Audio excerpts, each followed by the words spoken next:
Уважаемые товарищи потомки, роясь в сегодняшнем окаменевшем дерьме, наших дней изучая потемки, вы, возможно, спросите и обо мне.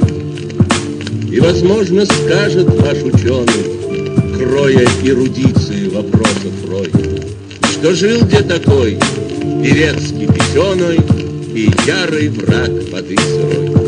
Профессор, снимите очки велосипед. Я сам расскажу о времени и о себе.